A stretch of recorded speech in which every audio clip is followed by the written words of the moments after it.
Ako si Amy. Usually, when I tell my story, it comes with this little asterisk that I can't really explain other than in the way that I explain it.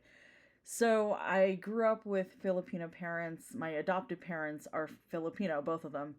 And so, when people ask me kind of my background story or birthing story about where I'm from, I always say this phrase when it comes to my parents. I say that they came to pick me up from the Philippines when I was 8 months old.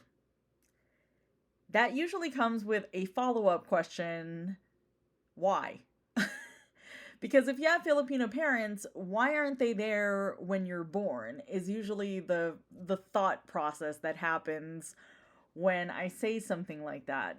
But I can't say it any other way. I can't explain my story any other way other than to say my parents came to pick me up from the Philippines when I was 8 months old, because the process of adopting a baby means that you had to wait a certain period of time to be able to pick up your baby. That came with, immigration and dealing with visas and the adoption process, which means filling out a lot of paperwork. So, how else would I say that? And how else would I explain it other than to say I was adopted and this was the process that my parents went through to come get me when I was 8 months old? So, even though I grew up with two Filipino parents, that one little asterisk of my birthing story always comes up. So sometimes my mom will ask me, "Do you tell other people that you're adopted?" And I always think I can't explain the way I came into being any other way but then to say I was adopted. So that's where adoption comes into play in my life. So there's always a question that comes up about how you found out you were adopted. In families where your adoptive family is white, I imagine you find out in a way where you don't see yourself reflected back in their image. They're white and you're not. But in a Filipino family where their image is reflected back at you, how do you know? How did I know that I was adopted? I have a very standard answer for this, which includes that my parents were taught in their adoption classes that they took before I arrived that you are going to tell your child that they're special. My mom said things like, I didn't come from her tummy in the way that other kids do. Just these small verbal cues to help a child understand that though they may not be physically part of, that they may not be related in a biological way, they're still part of families in other ways, in the ways that you would matter to your family. And in my family, I was raised by my adoptive family from birth. And when I say from birth, since birth, I don't know that my birth mother ever had a chance to see me before I was taken away from that hospital. And by taken away, I mean my family had had a conversation before about where I would be raised until my parents came to get me from America. Some of my relatives had owned a hospital, so they suggested that I stay there. But my uncle on my mother's side of the family said that since they're all there, they meaning my aunt, my uncle, my cousins, they lived in Project 4. They had a house there that I could be raised in for the amount of time that I would spend there before my parents came to get me. And I would be surrounded by my adoptive family. So I went there immediately after I was born, and here is some video footage of me as a baby. Good Friday, April 5, 95. right here you will see your baby, Minnie. She's just a walk. She just woke up. She's yawning. Oh, yeah. Ang baby mo. Hello. Bait. Tingin dali, bait. So, kami, we are only four in the house now. Here is Amelie. Amilu. And Mary Bekisien. And Linda. And myself. We are now recording on video of your... There she is. Here is Ami. Hello, Ami. Kumusta ka, Ami? Come on. Tama dali, tama. Laro sa pagpapakain, o, ayan. Iluluwa, pagminsan. Tapos susundan mo ng tubig.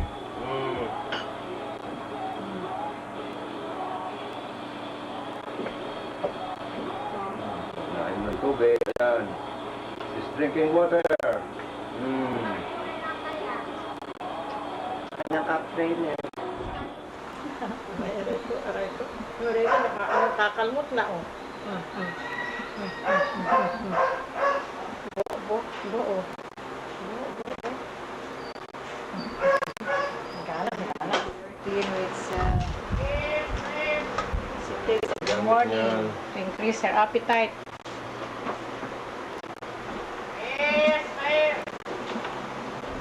These are the vitamins which she takes every morning with calamansi, Gibisol, Decabiflor, and Perisol. I feel really fortunate and lucky to be able to have those videos of me as a baby. I know that not a lot of adoptees have an opportunity to see where they came from or what they looked like when they were in those baby infant stages. So I feel really fortunate to be able to have that footage.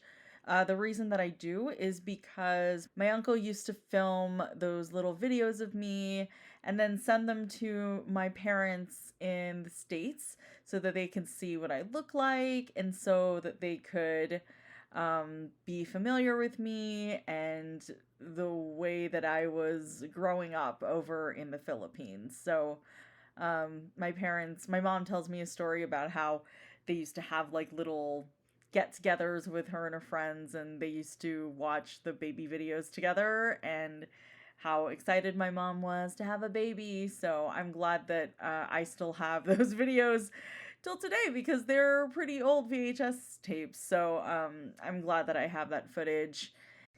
So I grew up around Filipino culture. I grew up around the language. I understand it almost fluently. I speak it sometimes with my mother. She speaks it fluently back to me. And so I'm very familiar with Tagalog as a language. I'm familiar with our culture, our food, our just more familiar with it than other adoptees. So I guess something that I've always questioned myself is how to feel part of community, because in a way I've always felt sort of ostracized from different communities. I think the ultimate immigration story is that you don't feel quite one thing and you don't feel quite the other thing.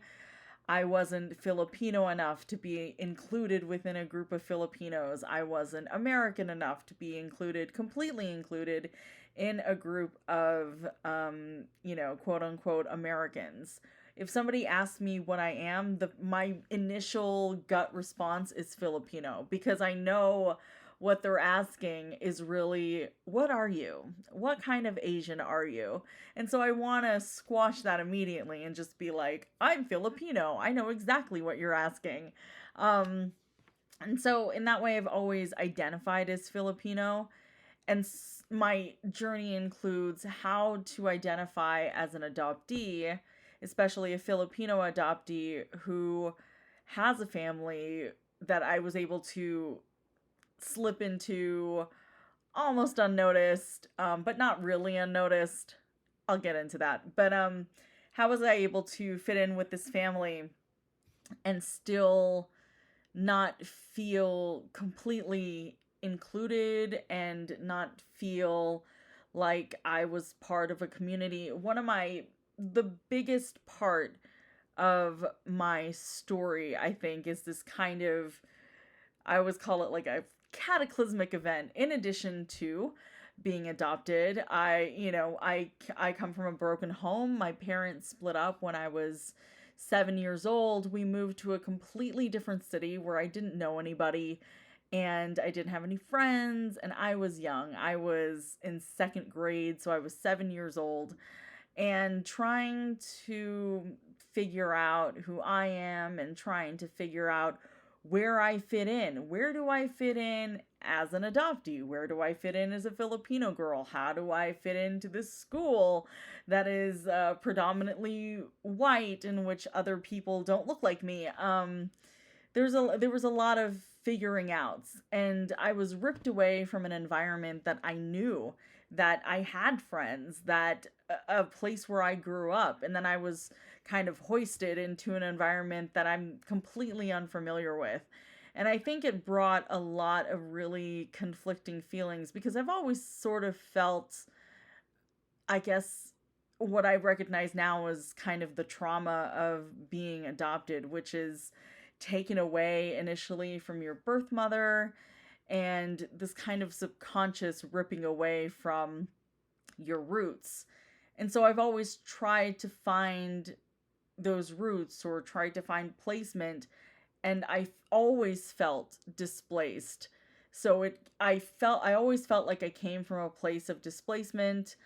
I was then, as a baby, I'm picked up and I'm moved to America. So it's another place of being unfamiliar with things. Even as a baby, you kind of have this subconscious. My mom always tells the stories of when I was a baby and I was with them, of how I didn't cry. And if I wanted something, then I didn't whine. I would, for instance, if I had my bottle of milk and I really maybe wanted another one, or if I was hungry, I would shake that bottle, try to listen if anything was in it, and if I didn't hear anything, I would just throw it on the ground. Just disregard that bottle. Because I guess I always felt like I wanted to ask for things without being intrusive. It's almost like being polite, right? You're picked up, you come from another human being, essentially, and you're trying to be accepted. So all of this displacement and all of this moving and all of these major traumatic experiences all kind of culminated into another singular event when I was 10 years old. And that's the first time that I ever had some kind of suicidal ideation. This idea that people are better off without me and that nobody really needs me, and why was I even born, or why am I here, or, because you're dealing and you have this knowledge. I had this knowledge when I was 10 years old. I asked for my adoption papers when I was 9 just to read them. Even if I didn't understand them, I think I wanted something tangible, something in my hand to know that this in fact is true and it in fact is happening and it's part of my life. So I had more of an idea of it, and I think at that age I just didn't know how to handle it. It wasn't any singular event, nothing particularly different about that day than any other day, other than maybe little things that bothered me. But that was really the first time that I ever thought to myself, everybody would be better off without me, or why was I even born? Like, why did somebody decide to give me away when I was born? Like, what could be so wrong with me as a baby, or even, as a thought, that I deserved that kind of beginning in my life? And I couldn't get that out of my head. It's so, you can feel it. I use this word a lot, but it's tangible. You can feel this this thought in your head, and it just doesn't go away. There were just a lot of things that happened to bring me to that state. And I think even at that age, 7 years old, I turned into a completely different person, which is something that I see in old videos that I have. You know, when I was a kid, I was loud and I was boisterous and I was happy. You can see the joy in everything that I do. And I was, you know, I danced and I sang. I used to sing in the school presentations, and I used to be more outgoing and extroverted. But then when I moved and I became part of this environment that I'm not familiar with, I immediately, I pulled into my shell. I think from the ages of 7 to 10, I was really just in a place and became this person that I didn't recognize. I recognize it now as an adult, looking back what had happened to me, but I didn't recognize it then, and I didn't really know how to vocalize it. I especially didn't know how to vocalize it in the context of being an adoptee. I just thought it was that one event, but in retrospect, it seemed like all of it, from the beginning up until that point, until I was 10 years old, something was starting to happen, and I just didn't really know how to deal with it, and I didn't know how to overcome it and, you know, start to process the things that I needed to process. I did go through therapy at that point when I was 10 years old. It didn't really last. It was not something that I found helpful to me as a kid. I just wanted to be a kid again. It was just something that happened to me, and I wanted to move on from it, and I wanted to put trust in that things would get better at that point. And I think that they did start taking a turn once I started talking more about my feelings and about how I really felt about being there in that place. Still couldn't verbalize how adoption had been part of that process, but I know now in retrospect it absolutely was. It just felt like so tied into that whole event. And I think that informs and shapes who I am moving forward. And things did improve at that, you know, at that age. I was able to, I think, be a little more outgoing and be a little bit more of who I had been before, which really benefited me. I was able to sing again, and I was in school presentations, and I felt more like me. But getting back to how I didn't feel part of my family, like a big part of that was the way that Filipinos and Asian people in general kind of have this family hierarchy. I have an older mother. She is the youngest in her family, but she is older than people who are my age. Most of their parents were significantly younger. So I say that only because my first cousins in my family are twice my age. They're all double my age. So if I was 20, they'd be in their late 40s and early 50s. If, you know, when I was born, some of them were in their 20s and 30s already. So there was a significant age difference between me and my first cousins.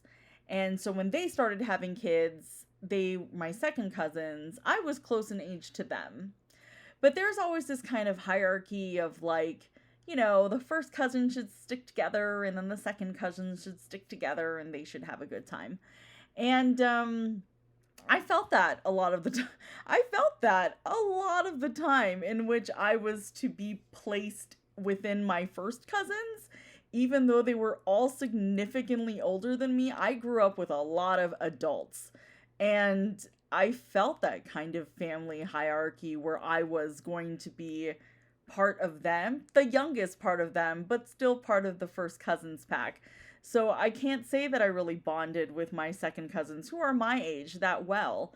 that's one way I felt this kind of displacement in my own family, that I couldn't even be part of, like, the kids who were my age growing up. I was always kind of separated from them at, like, family parties and family get-togethers, and in that, I think also because of familial, I don't know, familial ties, and that it was just me and my mom.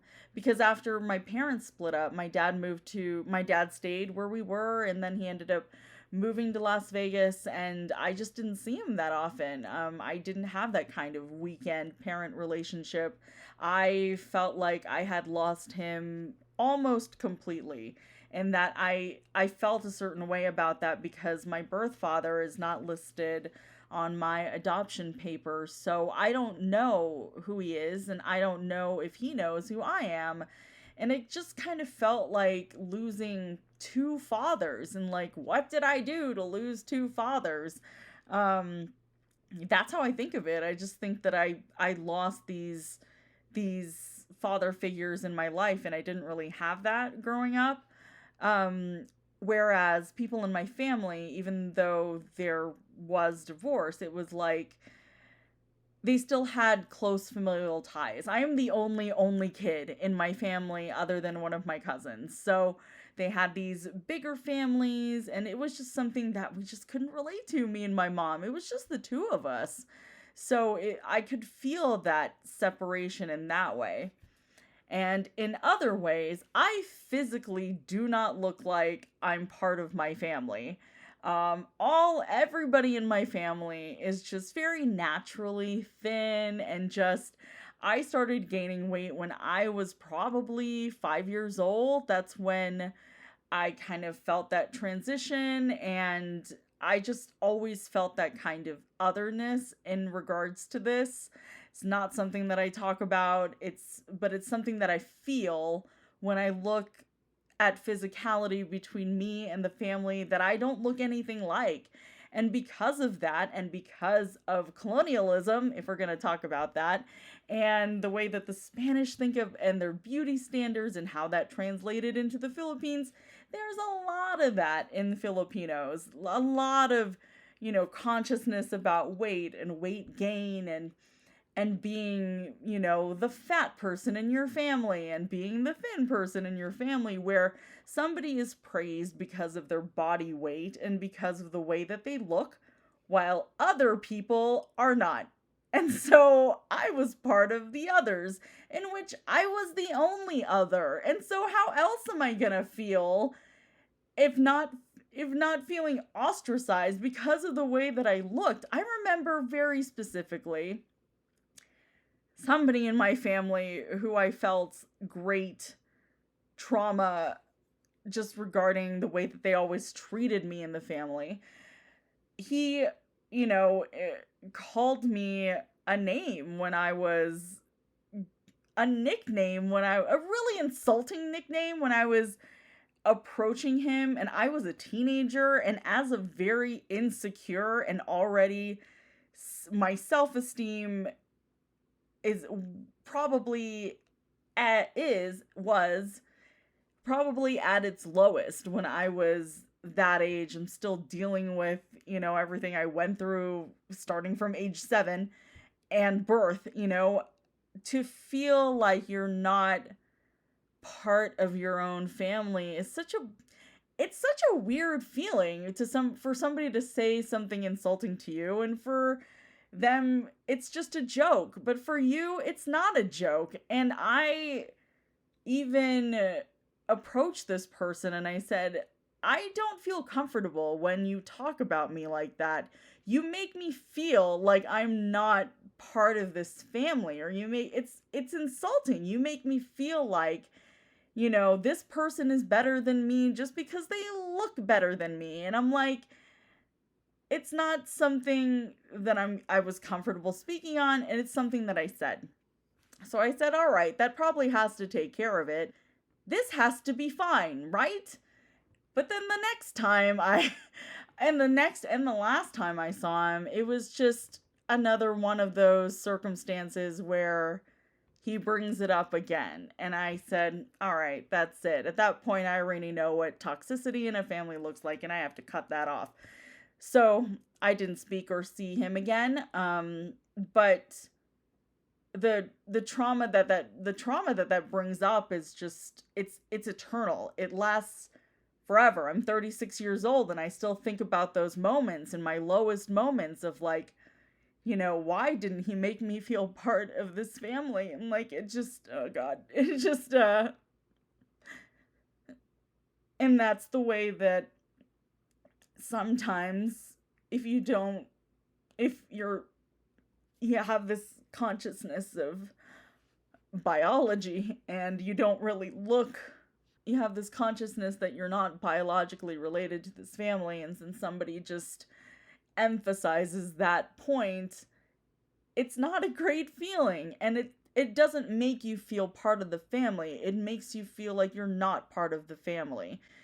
And that's just the way I'd felt for the longest time, and that goes in and out. It's not something that goes away entirely. And that's not to say that this didn't work the opposite way, in that I don't really know how my cousin felt about, you know, necessarily getting positive praise.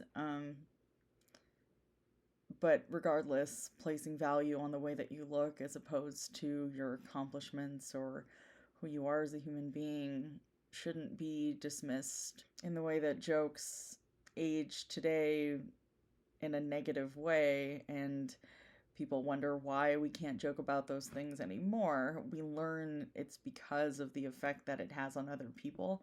It's not something that goes away entirely. And so when people say, you know, how do you know you're adopted? And because you have this Filipino family, why would you feel any different from them? But I always have. If I had a wish when I was a kid, it wouldn't be to be part of my birth family. I don't know their circumstances, and they didn't know mine. That wouldn't be my wish, other than to know more about them. My wish would be to know that there were other kids who felt similarly to me, especially coming from an adoption background. I wanted to know other people who, the most important part of that being is that I wanted to know that I wasn't alone.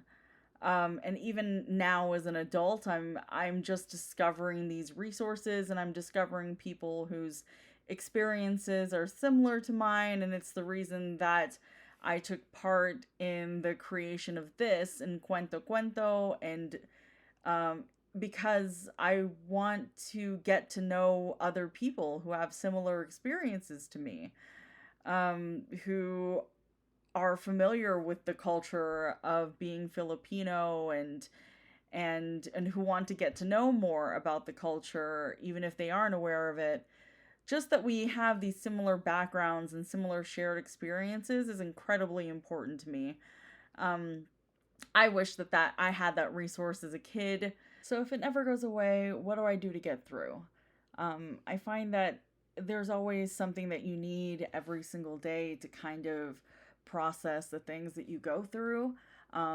Usually, hopefully they're positive things. So I try to keep busy. I have projects like these. I am very involved in different hobbies and activities and interests. I love all things Disney. Ahora, para su seguridad, hemos presentado una entrega de bancos para los pies y piernas dentro del barco y cuide a los pequeñitos. It's just me. I love going to the theme parks. A vast ocean was home to an explosion of life. At the top of the food chain sat the Mosasaurus, apex predator of the deep.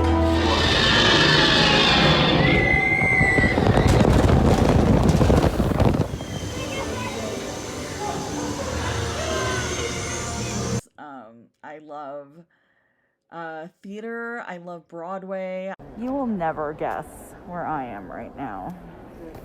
I mean, the shirt might be an indication, but hold please.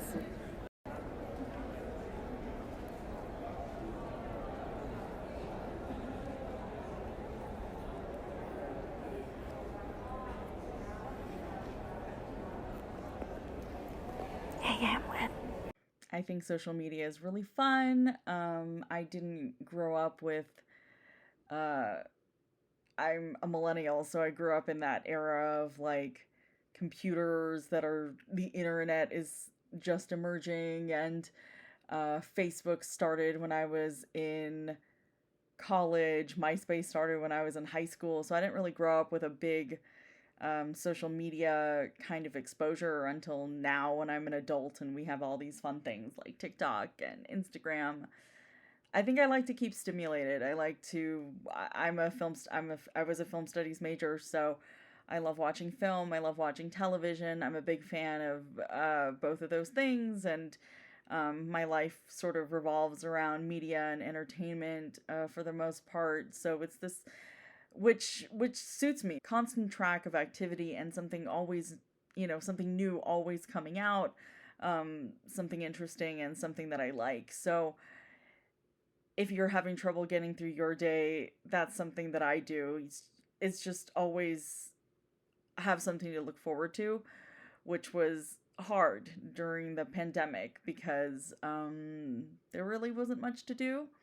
I'm a homebody, so at least I got to watch a lot of television and a lot of film through streaming services. But I'm somebody who likes to be at events. I go to a lot of concerts and a lot of events, so that's the part of my life that keeps me going, and I encourage people who feel like they don't have something to find that thing that they love and that will help them keep them going on a daily basis. I really think that it does help me. It's just something to preoccupy yourself with in positive ways. And I think that everybody could use something like that. And the thing I want to leave you with is this. This project is a way of telling stories and sharing your own personal story in a way that maybe you haven't before. This is something that I definitely haven't done before. I've done little things related to it and adoption and talking about my story, but these are things that I've never talked about before, and I'm getting them out there for the first time, which is absolutely nerve-wracking and scary, and but I'm willing to do it because if I'm willing to do it, I would like to see other people have that kind of courage or summon up that courage to do it as well. I really want to do this for myself and for little me who could have used this as a child. Like if I had seen other people talking about their stories, I would have, and I want to reemphasize this, felt like I was not alone in the process of trying to process what I'd been going through at that time. And I think that there have been different mediums for this kind of thing. I certainly would be using YouTube as a resource if I was younger, and now as an adult, I use YouTube all the time. So I think it's really important that we tell our stories because they're stories that I'd never heard before. We have right now a Korean film that's out about the deportation of adoptees, and that's related to Korean adoption, called Blue Bayou. And, my hope one day is to be able to see Filipino stories being told regardless of the medium and regardless of the venue, whether it be small and a small audience or whether it be large. Like, as long as we are out there and putting our own stories out on display for other people to see, that's what's important. Because up until now, it's been this kind of generalized idea that it should be Filipino adoption should be swept under the rug. But I don't think we should be. And I think that we should be vocal about our experiences, whether they be good or bad, and that act as a resource for each other to be there for one another. I offer this story and I offer myself as a resource, just to be able, if you need a pep talk to get through your day, if you need somebody to talk to, I'd love to be that for other people. And I do hope that people find this video helpful and take away from it what you will. And I know that this isn't going to be the end of this story. Other things that I like to say and other things that I'd love to talk about in the future. So it doesn't end here. The story will continue on. My story will continue on. And my hope is that within this project, you'll be able to find something that you relate to, something that relates to your story, and hopefully you'll be there to share it with us. So please like and subscribe, Adoptee Cuento Cuento, hit that notification bell and get notified when we have new videos, and we should have them out every Thursday, especially for the month of November, which is National Adoption Month, and into December. Thank you for watching my story, and I hope you come to us to tell yours.